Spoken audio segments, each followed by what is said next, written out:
here in the state of Florida, where I live, and much of my radio audience does, but this audience does go all over the world.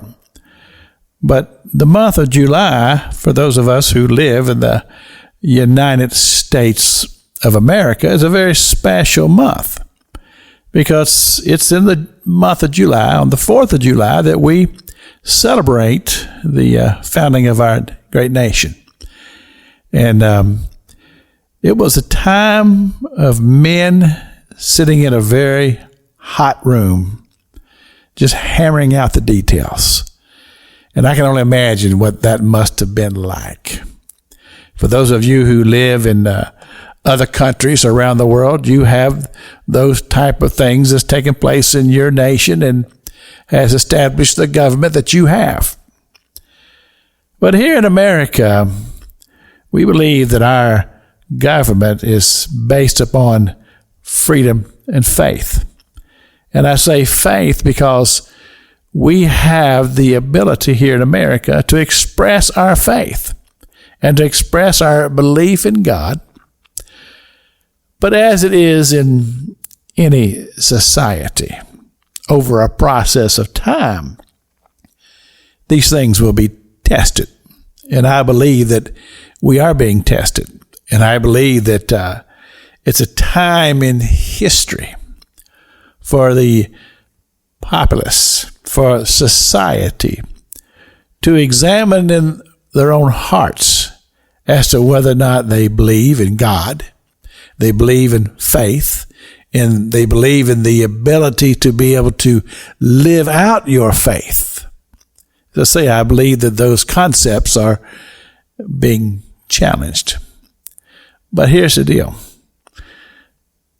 I believe that the country in which I live has been immensely blessed of God because we are a people of faith.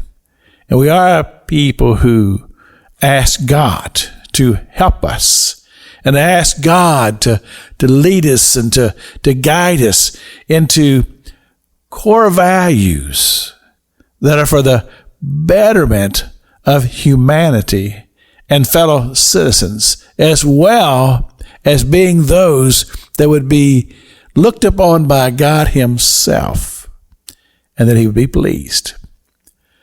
So we look around us and we see the struggles that we have. But here's one of the very unique things about living in as we call it, a free society. We are the boss.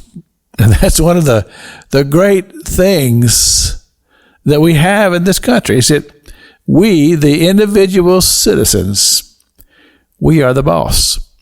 And we have a very, very powerful tool at our disposal.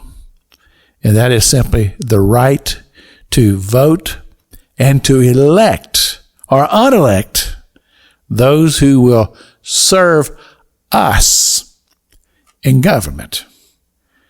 Well, you look around sometimes and you say, those people in those seats of government, why are they doing the things that they're doing? Well, I'm going to tell you why. It's very simple. Somebody voted for them. This is Pastor Jack King with the gospel on the radio broadcast.